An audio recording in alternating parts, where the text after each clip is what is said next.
दिल्ली में चुनाव का ऐलान हो चुका है और उसके बाद जो होर्डिंग्स अवैध तरीके से जगह जगह लगे हैं या फिर बोर्ड्स लगे हैं, उस पर किस तरह की कार्रवाई पूर्वी दिल्ली नगर निगम की ओर से की जा रही है। चलिए, इस समय मेरे साथ मौजूद हैं शादरा साउथ जोन के डीसी अतीक अहमद जी, उन्हीं से बात करेंगे और जानेंगे। सर, किस तरह की कार्रवाई की जा रही है? अवैध तरीके के जो बोर्ड्स हैं वो लगे हैं जब से आचार संहिता लगी है। आचार संहिता लगने के साथ ही हमने जो है हमारी टीमें तत्परता से काम करने लगी थी और पहले दिन ही लगभग हमने 4000 बैनर पोस्टर्स रिमूव किए थे डिफरेंट एरिया से, शादरा साउथ जोन के। और उसके बाद कल जो है लगभग 2000 पोस्टर्स बैनर्स और रिमूव किए हैं।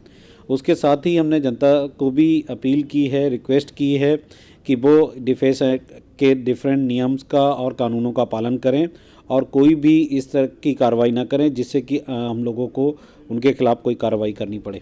अच्छा सर, हमने देखा कि कुछ जो बोर्ड्स परमानेंट लगे होते हैं उन पर ब्लैक या फिर ब्लू कलर की जो इंक है वो पोत दी गई है, तो उसके बारे में कुछ बताएं। डेफिनेटली हमारी बहुत सारी टीमें काम कर रही थी इसमें। एक टीम 8 लोगों की 8 टीमें थीं जो कि बड़े बड़े बैनर पोस्टर्स हाईवेज और बड़े जगहों से उतार रहे थे। उसके साथ साथ हमारी एक वार्ड लेवल पे भी 5-5 टीमें लगी हुई थी जो कि वार्ड में बैनर्स पोस्टर्स जो कि उनकी रीच में है आसानी से उनको रिमूव कर रही थी।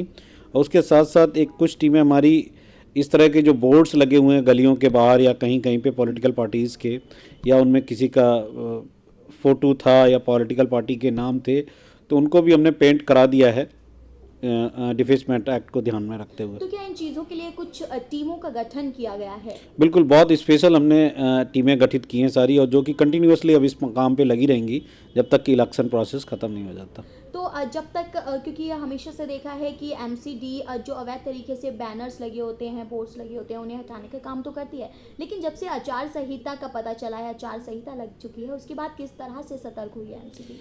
नहीं, इससे पहले भी हम कंटिन्यूस कार्रवाई करते रहते हैं बैनर पोस्टर रिमूवल, लेकिन अब हम ज़्यादा एम्फेसिस और ज़्यादा तत्परता के साथ काम कर रहे हैं ताकि जो है किसी तरह से डिफेंसमेंट एक्ट में किसी के खिलाफ कोई कार्रवाई करने की नौबत ना आए। किस तरह के इंस्ट्रक्शंस दिए गए हैं उन लोगों को जो ये बैनर पोस्टर्स हटा रहे हैं या फिर जो बोर्ड्स पर इंक लगा रहे हैं? उनको सभी को डायरेक्शन दिए गए कि किसी भी पॉलिटिकल पार्टीज़ का के मतलब अगर बैनर और पोस्टर या बोर्ड मिलते हैं तो उनके खिलाफ जो भी उचित कार्रवाई बनती है कि अगर बैनर पोस्टर रिमूव करना है, और अगर हम उसको रिमूव नहीं कर सकते तो कम से कम उसको पेंट कर दें ताकि कोई सिंबॉलिक उसका प्रेजेंटेशन ना रह जाए। ठीक है, ले लो अपना। तो यहाँ पर थे मेरे साथ डीसी, जिन्होंने हमें बताया कि किस तरह की कार्रवाई पूरे पूर्वी दिल्ली में ही नहीं बल्कि पूरी दिल्ली में चल रही है। आपको बता दें, इसके लिए टीमों का गठन किया गया है, साथ ही उन्हें इंस्ट्रक्शंस दिए गए हैं। और इसके अलावा अगर बात की जाए तो बैनर पोस्टर तो हटाए ही जा रहे हैं, बाकी पॉलिटिकल जितने भी बोर्ड्स जगह जगह लगे हैं उन पर इंक पोती जा रही है। कैमरा पर्सन मोहित कैंत के साथ वंदना कश्यप, CCN के लिए।